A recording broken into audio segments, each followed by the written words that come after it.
It's not every day that you see a federal party leader demonstrate the finer points of Indian bhangra dancing to a room full of reporters and politicians. But then the Parliamentary Press Gallery dinner is not an everyday event. There was plenty of lighthearted ribbing at the annual dinner in Ottawa last night. And the CBC's Katie Simpson was there and joins us now from Washington. So Katie, thanks for joining us. What stood out for you last night? Well, it was a very lighthearted event, as it tends to be.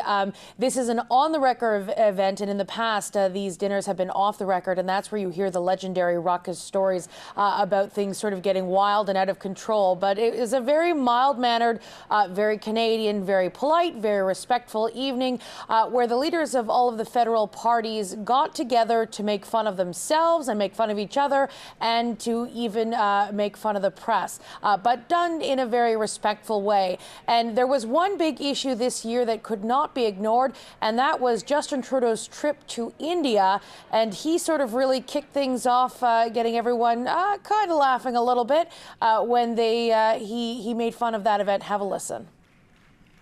Let's rip off that Band-Aid. Can we roll it, please?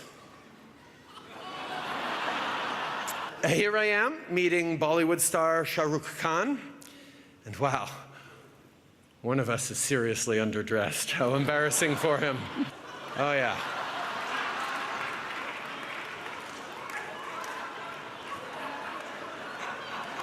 Yeah, let me unpack this one a bit for you. First, for the record, we are signing the guest book at the Gandhi Memorial in Delhi. Second, Hadrian is planking with an awful lot of conviction for a 4-year-old. We can get very quickly to Jagmeet. Jagmeet, it's great to see you here.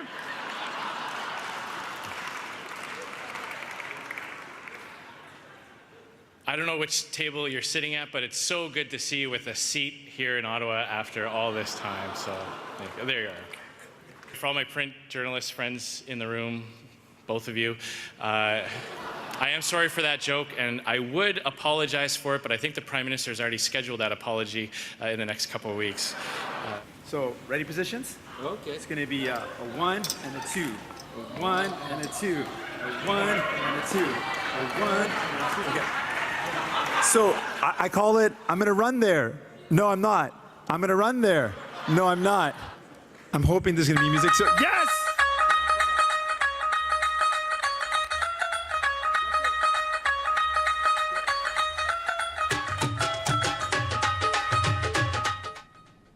You'll notice that was the CBC's Chris Hall who got called up on stage to learn some of the finer points of Bhangra dancing. Yes, and doing reasonably well from the looks of things. Our congratulations to Chris for that. Recent Press Gallery dinner in Washington, of course, ended up making headlines as it always does and being quite divisive as it often does. How do the two events in D.C. and Ottawa compare? Well, in the past, this event has been boycotted by the Prime Minister. You'll remember during the Stephen Harper years, there was a long stretch of time where he did not go to this event. The Governor General did not go to this event. But that changed in 2015 after the 2015 election, and we did see Justin Trudeau, the Prime Minister of the time, return to this event. And there was, although everyone was sort of poking fun at one another, there was a real display of respect for journalism, as if, of course, this is what this dinner is for. Have a listen. And as much as you guys can give me a hard time, I wouldn't have it any other way. So please, keep asking the tough questions and keep us engaged in the essential debates that are shaping our society. For all you do, tonight, tomorrow, and always, thank you. When you think about the language that's coming out of the United States and the way that Donald Trump does address the media in terms of using terms like fake news, there's a very different tone change here. But of course, there are always challenges that continue with any government of any day about transparency and access and all of those kinds of things. So that will continue to be one of the big questions as everyone sort of moves forward onto this and gets back to the regular reporting regime.